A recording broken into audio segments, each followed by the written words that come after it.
Call the roll. We're missing something. Chairman Ballmer, Present. Alderwoman Davis, Alderman Moore, Alderman Vaccaro, Present. Alderwoman Howard, Present. Alderwoman Murphy, Alderwoman Boyd, He's in the building, but not in the room. Alderman Pam? Murphy. I think she's right there. It's 4 present.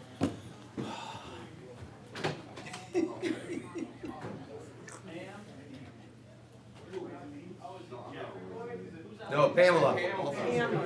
She just walked through before and said, I'll be here. I think she got stuck on the phone. Oh, She's got it. I was here, Rose stopped me in the hall. I knew you. Oh, yeah. You sure you weren't late? I guarantee you I was not late. You'll have to get a tardy pass if you're late.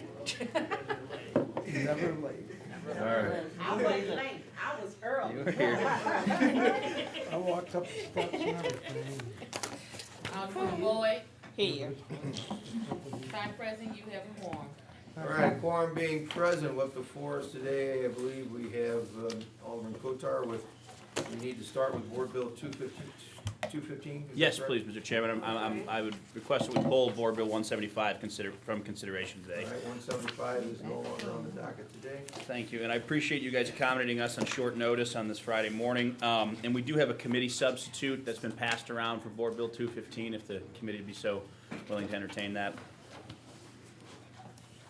We have 2 of them here. Yes, so just so, One's you've the got, red one's the line. actual committee sub, and one's just a red line, Oh, okay. sort of highlighting all these changes. It's in black and white, defeating the purpose of the red line, but, Nothing specific. yeah. Just a question. Yes, sir. Was the committee sub on the agenda for today? The committee sub was sent around yesterday morning prior to 9 a.m. to all of you via email. Yeah. Okay, because I know it has to be on the agenda. It has to be circulated via email to the committee members more than 24 hours in advance. Here. And it was. Don't you look nice? You always look so dapper. I know. All right, so shall we proceed? Certainly, I don't, do you guys want to make a motion to put the sub before you? Yeah, we would. I make a motion. Go ahead. I make a motion to put Board Bill 215 Where's the committee sub? substitute on the agenda. Is that right?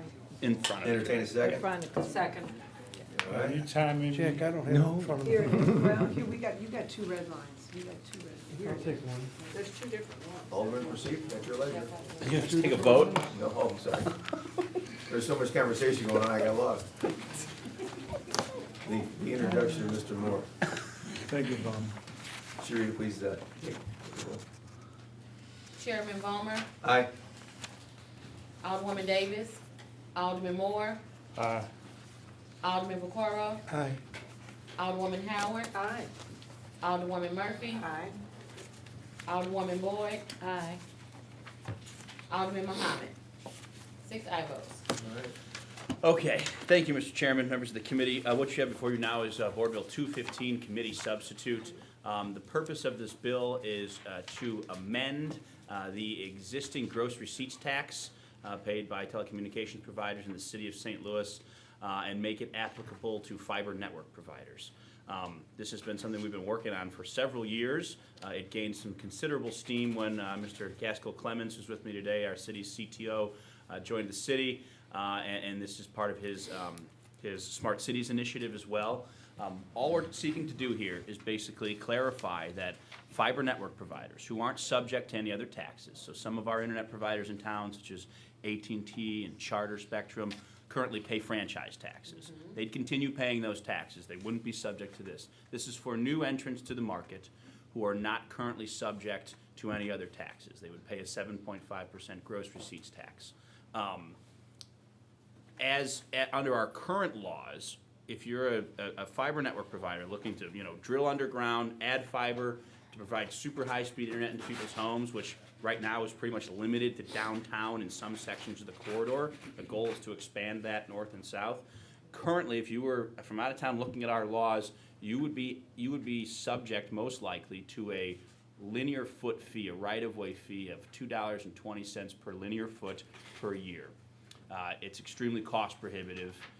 it is basically a barrier to entry to this market. If you're a provider, you're not going to pay that. It's too much cost up front to have it make sense to be in this marketplace. Almost every other city has abandoned that right-of-way fee model. We have not. We have a law that's very old, it's been grandfathered in. That right-of-way fee currently brings in about $2.1 million to the city general fund.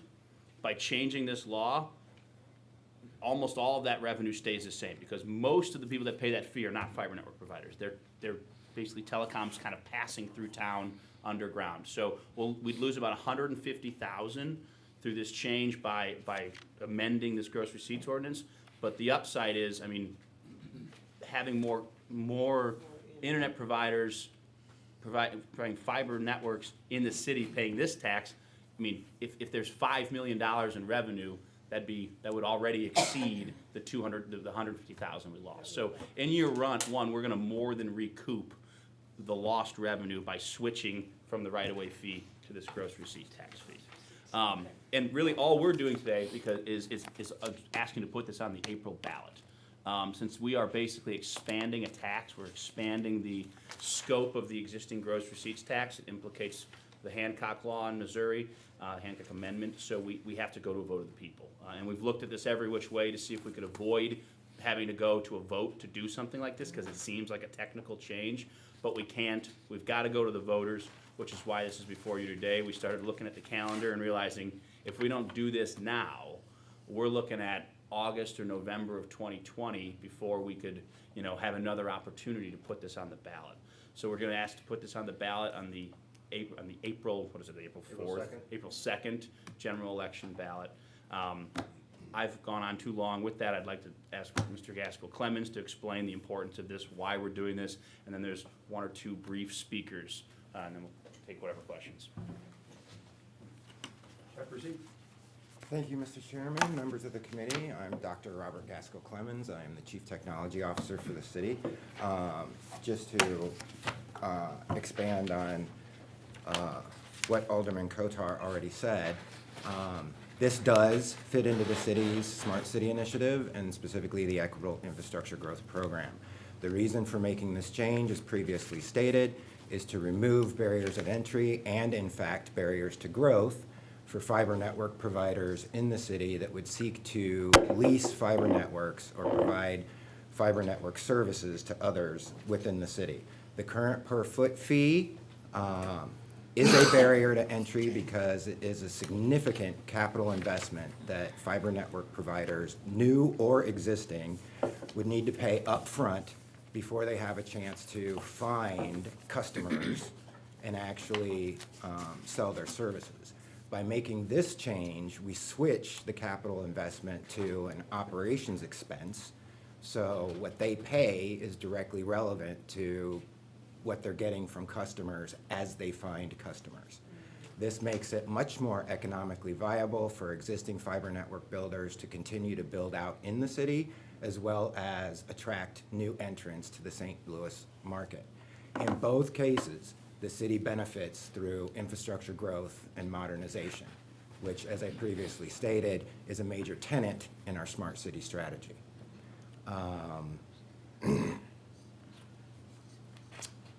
That's pretty much the expansion there.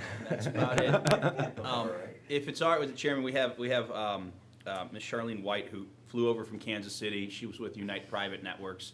Her company and some others have been involved helping with guidance and drafting of this, if she could say a couple words. Does anyone have any questions of Dr. Clemens while we have him in the hot seat?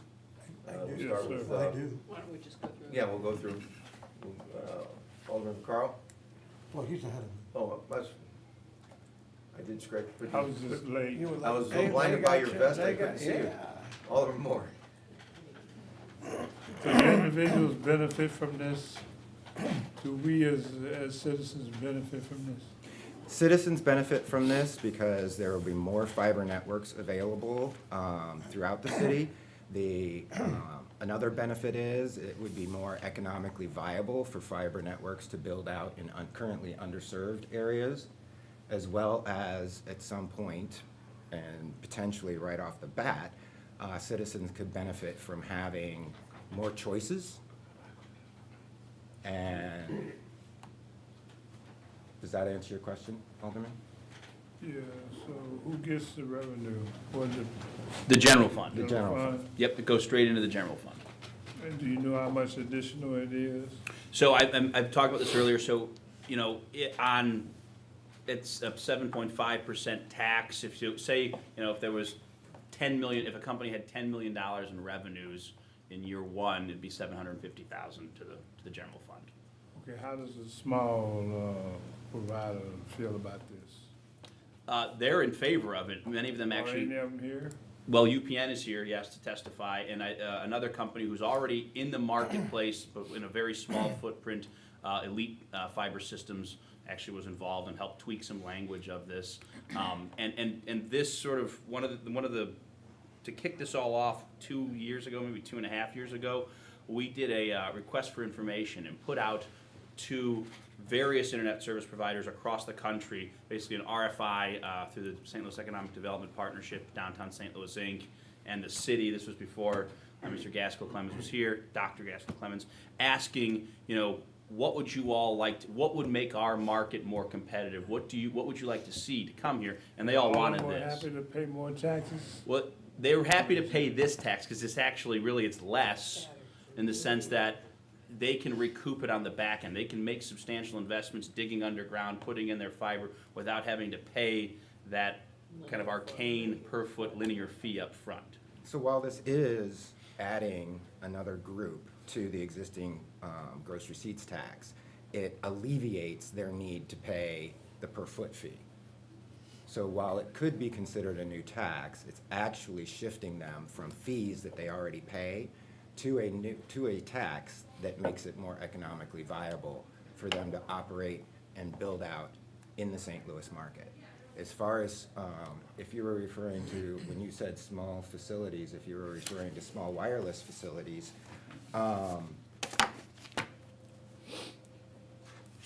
there would have to be an analysis as to whether or not they would qualify as fiber network builders.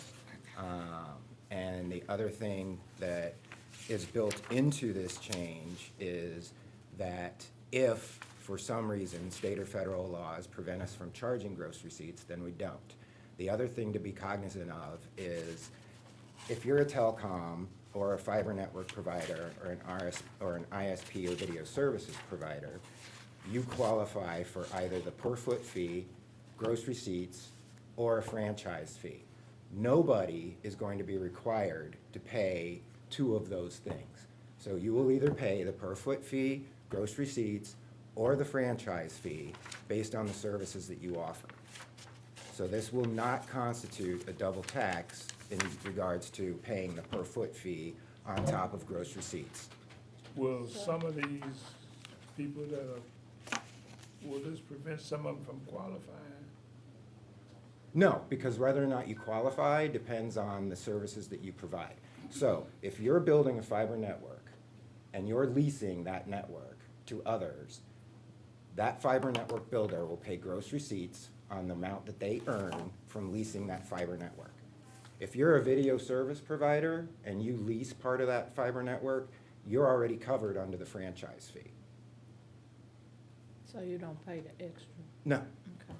nobody is paying extra beyond what they qualify for And under that- this change. And that's one of the things the committee sub seeks to clarify, is that it's no one's intention to make somebody pay, you know, if AT&T who already, they're here, they already pay a franchise fee, right? We're not trying to make them pay a franchise fee and a gross receipts tax on top of that. They'll continue paying their existing fee. Okay, Pam, you wanna cut in on Oh, something? well, it's, well, we're gonna take her on ours, she'll have her I chance. can do That's all that. I have. Okay, all right, thank you, Alderman Moore. Alderman Vaccaro, you're up. So what's gonna happen, I would assume that they'll put that on your bill then.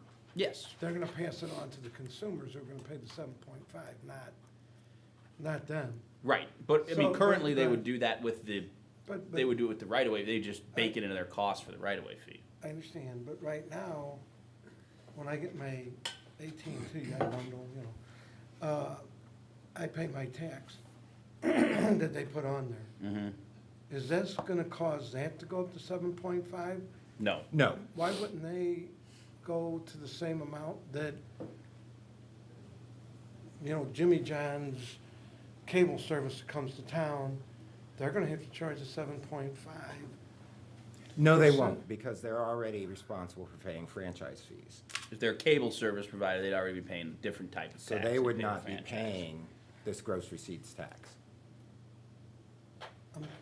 I'm slightly confused. I thought you said they don't pay 3, but they pay 2. No, they just pay one. They pay one of the. They pay 1. Yes. So since they're already paying franchise fees, they will continue to pay franchise fees. They will not be added, you know, this change to gross receipts will not be added to the franchise fees they're already paying. Okay. I'm a And little those, and so you confused, know, but like the franchise fee paid by, that you pay on your AT&T bill is sort of a creature of, well, state law authorized those, and then they negotiated with individual, I guess, counties for the amount of that fee. This does nothing to adjust or change that. Okay, well, I'm gonna vote, and then if I get more concerned, I'll change it when I get out on the floor. So I'm, let it go to the floor, but I do know that the 7.5 somehow or another is gonna get passed on to the consumer. The That- person that, who, I mean, it's a tax, it's gonna Yeah. get passed on to the consumer. And that's accurate, Alderman. I mean, I mean, just like your franchise fee, or if you know, I'm trying to think of an example.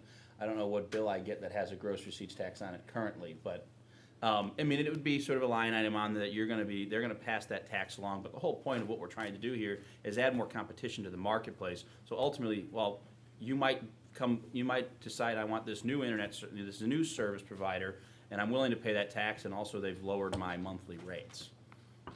Okay, and like I said, Yeah. because And- I'm gonna have a lot more questions than the time. Alderman, I stand ready to answer any questions that anybody has, any alderman has, or older person has, as they come up prior to this going to. But because we started at 10, Well, I'm gonna have a lot, I'd have probably 2 hours of questions, so I'll just move on. You have that during breakfast, I understand. I'll move on. I will- Alderwoman Howard.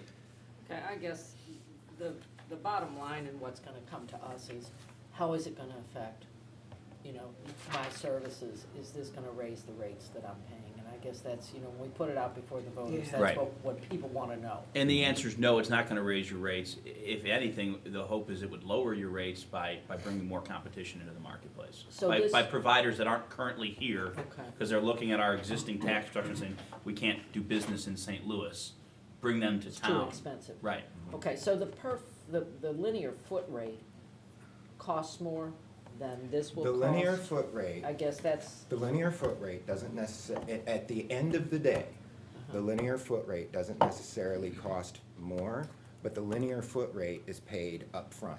So let's say I wanted to run 6 miles of fiber Down and make Market that fiber, Avenue. yeah, and make that fiber available to somebody else. I have to pay 6 miles worth of the linear foot rate before I've found those customers.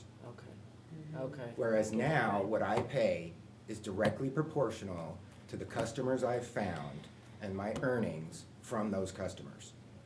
So basically, when you pay is when you get Yes, your money, rather than paying up front when you don't Exactly. have capital. In other words, Exactly. you pay off of the yes. proceeds. of So the it's not only a large capital investment, it's also extremely risky. risky, yeah. And between the capital expenditure and the risk, it is a major deterrent new for providers. new to- providers to enter the market and existing fiber network builders to grow their networks within the market. Any more questions, Alderman? That's all. All right, thank you very much. Alderwoman Murphy. No, same thing. So basically, if you stay with what you have, your bill would basically stay the same. Mhm. And this would be Correct. for new. So that's what the public That's will what- want to know, Yeah. you know, okay, that's. And that's- how and is so this you all know affected? there's gonna have to be a, you know, some sort of educational campaign Sure, to oh, yeah, right, explain to people what the I heck get this you. is, on the ballot. Yeah. Because I already had a question last night about this user fee, and I'm like, we just entered, you know, I hadn't studied Yeah. it, I can't respond. And we'll make so sure it was just like- guidance is provided to everybody in case you do get questions. I mean, I'm happy to come around town and go to ward meetings and talk Yeah. about it as well. And the other thing to specify is when we start talking about users, is when we say users, we don't mean whoever's buying their picking up internet leads, service at their home. Users in this regard mean whoever the fiber Provides network the builder is leasing network services to. So in this regard, a user could be and I'm just gonna throw out some examples here. In this regard, a user could be St. Louis University who wants to lease fiber to connect their facilities. A user might be AT&T or Verizon who wants to augment their network by leasing fiber from another fiber network builder. So in this regard, the user is not the citizen in their home. Okay. That, yeah, that's another good clarification. I'm finished, All right, thank you. Alderwoman Boyd. Everybody asked, Sam asked all my questions. All right. I have no questions. Everything seems to be put up front. For me, we will proceed. Do you have another speaker? Is it, I have someone, you want- Charlene White. Okay. You can take the hot seat, please. Thanks for coming east to visit us. Thank you. My name's Charlene White. I'm the Vice President of Real Estate for Unite Private Networks. We build private fiber optic networks and dedicated bandwidth to wholesale, retail, or wholesale customers, as well as retail customers on a carrier, government, hospital sector. And what we do is we will build out fiber networks all over a city, and then we will work with the communities to leverage those assets in ways to help the community advance its needs. So like in Kansas City, Missouri, we have, over time, we built out a network, and what we're doing with the city of Kansas City, Missouri is we're working with them to help find a way to leverage the infrastructure we've built in their community to reduce their operating expenses on, and have a privately managed fiber optic network for their own services. In Kansas City, Kansas, we're working with them on doing a project where they're able to do some economic development in some underserved areas and bring businesses to those areas. And then we work with our communities to try to find ways that there's federal money available to help them improve fiber availability in their communities. So those are some of the things that we like to do. In 2016, we had a great opportunity to build out a 200-mile network in St. Louis, Missouri. And it was within the city and the county. And we had to turn that down because the right-of-way fee was too cost prohibitive for us to build out. So we are very interested in seeing this bill advance because it's an opportunity for us to potentially enter St. Louis as a market. All right, we'll start with Alderman Moore. Sam, any questions of Charlene? And every night for about a month, my cable has been going out, Spectrum. And I wanna know if this is gonna be an alternative. Spectrum is a monopoly. And I need somebody else that I can turn to besides a DISH network. So will this help entice someone else to come into this market and put cable in so that I can stop dealing with Spectrum all every day? We don't provide residential services, but we do provide wholesale services. So I'm if asking there's another, overall- I'm asking overall, will it help entice others to come to this market and do the same type of work as Spectrum is doing? it, We need to break the monopoly. it would entice providers that provide residential services that would be subject to a per linear foot fee to come in. If they could qualify for the cable franchise, I think they would probably pursue the cable franchise just because it's a 5%. What's that decal on your shirt? That's the company. That's our company decal, so. Maybe y'all might wanna come in. If I may, to expand on what Ms. White just said, if a new video service or internet service provider were to enter the market, they'd basically be facing two choices. One, build out their own fiber network or lease fiber networks from fiber network builders. So the entrance of new fiber network builders who are building out throughout the city could entice new video or internet service providers because now the infrastructure exists that they can lease in order to provide those services. Would you say that's an accurate Yeah, assessment? I would say that's So the accurate. basic premise is that this invites competition. Yes, sir. Yes. All right, Sam? That's all I have. Okay. Alderman Carl? So you caught my attention Because you're saying you're gonna build this thing, but then you want the city to leverage, basically to buy in, so it's gonna cost, so eventually you're gonna ask us to help pay the cost of you doing the fiber, if I'm understanding it right. Well, That- otherwise, what are we gonna leverage? Well, And we've already got the courthouse and everything else leveraged for something. if you would like to. When she stated that one of the things that they're doing in Kansas City, Missouri and Kansas City, Kansas, was helping the municipal government reduce their operating costs. That was an example of something that they've done. Here in St. Louis, we've got fiber infrastructure. We may, at some point, decide to lease some fiber from a fiber network builder, but this change to gross receipts does not obligate the city to do so and will have no impact on city operations and what taxpayers ultimately end up paying to support those operations. So while that was used as an example, Well, so, but in Kansas City, then they had to buy into it though. no. No. Oh, they bought into and it. Actually, what we did with the city of Kansas City is we traded with the city of Kansas City. We wanted to utilize conduit infrastructure that they have so that we could reduce the cost of building out our network. And so in exchange for that, we provide them with fibers that they're able to use. And they're able to hook up their facilities to those fibers and manage their own system. They're looking at how they hook that up right now so that they can reduce their costs overall. Right, I mean, you got me when you said later we'll look into leveraging, which leveraging means buying, you know, Yeah, because you leverage. This does not compel the city to enter into any agreement with a fiber network builder, and rather, if at some I'm gonna point. move on. All right, they had you at hello, I know. No, like I said, I got a lot more. All right, to go. Alderwoman Howard, you're next. I have no questions. All right, Alderwoman Murphy. No questions. All right, thank you, Alderwoman Boyd. I do. You got my attention, Okay. and you might be able to answer. Economic development, you assisted lower income communities. I can't hear you. I'm sorry. That's okay. That's unusual. Usually people say lower your voice. Speak it to the mic. Yes, sir. She said that she assisted lower income communities with economic development to bring businesses into their areas.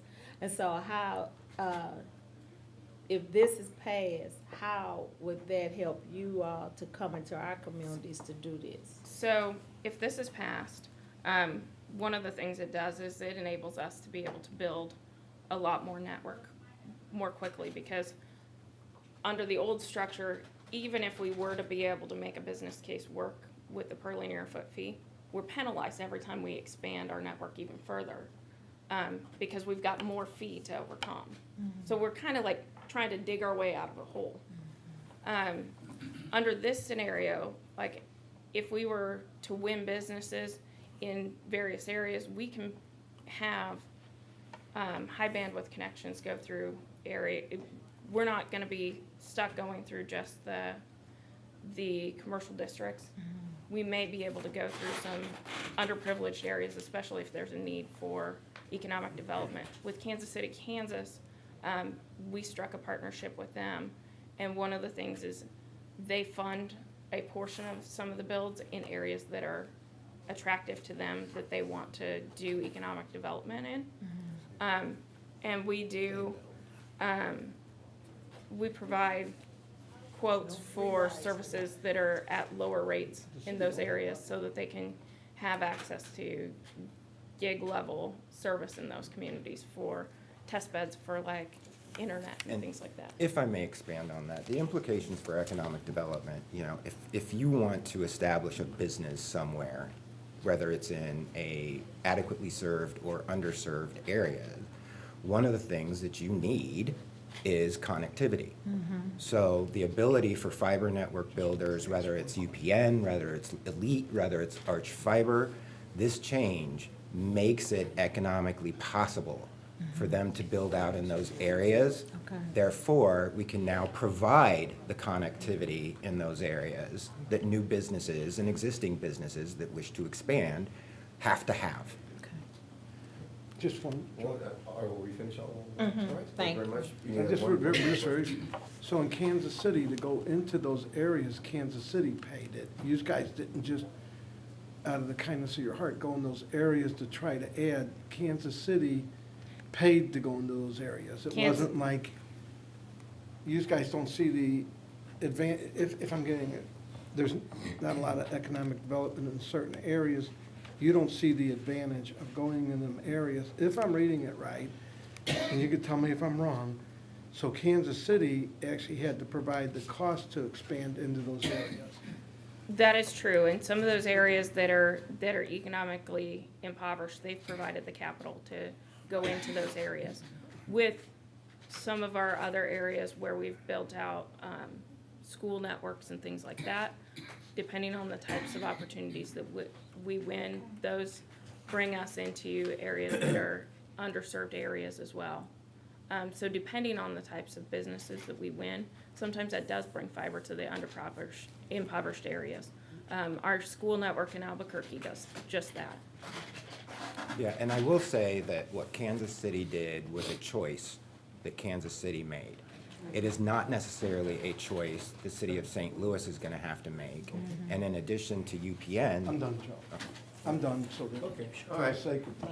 And it was, Mr. Chairman, yes, sir. I have one more question to ask. All right. Are you telling me that this is the only person that's in favor of it? You don't have any negativity at all about this? Everybody's jumping the fence to get the other side to pay more taxes? Again, it's not necessarily more taxes, Alderman, it's shifting the existing structure, and yes, basically, the providers we've talked to are very interested in changing this structure. This is kind of the standard way most other cities do business. They've gotten rid of the right-of-way fee for these types of businesses. I mean, the structure we're using currently is from before the time when people were contemplating fiber networks and digging underground to provide, cabling and provide high-speed services throughout the region. So yes, most people are in favor of this. So you don't have anybody that's not in favor that could give us a different There's one? no one signed up, Alderman. No, there's no one signed up. It's a public hearing, and Alderman, generally, if I'm trying to pass legislation, I don't, volunteer those who don't like my bill. But no, yes, Alderman, I mean, we've sent, as I stated earlier, we did an RFI on this topic 2.5 years ago, heard back from most major providers in the United States. And also, I mean, we publicly noticed this hearing, introduced the bill, anyone was welcome to come testify. And Sam, this is a ballot measure. And it's just going to the ballot. What we're doing is gonna be put this before the people. Us passing, this would pass out today, does nothing to increase anyone's fees I or taxes. understand, Okay. Mr. Chairman, All I right, don't want you acting like Conway. No, I'm not that sharp. Maybe not in height. All right, That's all I have. okay, thank you, sir. And my understanding is by doing this, we're gonna be putting a lot more people to work, because it allows Oh, more. God, please don't use the word syndrome. No. All right, so, no one else has signed up to speak. Is there anything you'd like to say to close, Alderman? No, I'll ask everybody for their favorable consideration of 215 committee substitute. That's it, thank you. Okay. And thank you all for your time. Entertain a Make motion? to pass Board Bill 215 committee substitute with a do pass recommendation. Second. Okay. Sharita, please. Chairman Ballmer, Aye? Alderwoman Davis, Alderman Moore, Aye. Alderman Vaccaro, Aye. Alderwoman Howard, Aye. Alderwoman Murphy, Aye. Alderwoman Boyd, Alderman Muhammad. 6 aye votes. All right, by your vote, we have passed out Board Bill 215 committee substitute to move on. Thanks, guys. Chairman, Appreciate your thank you time very this much. morning. Meeting adjourned.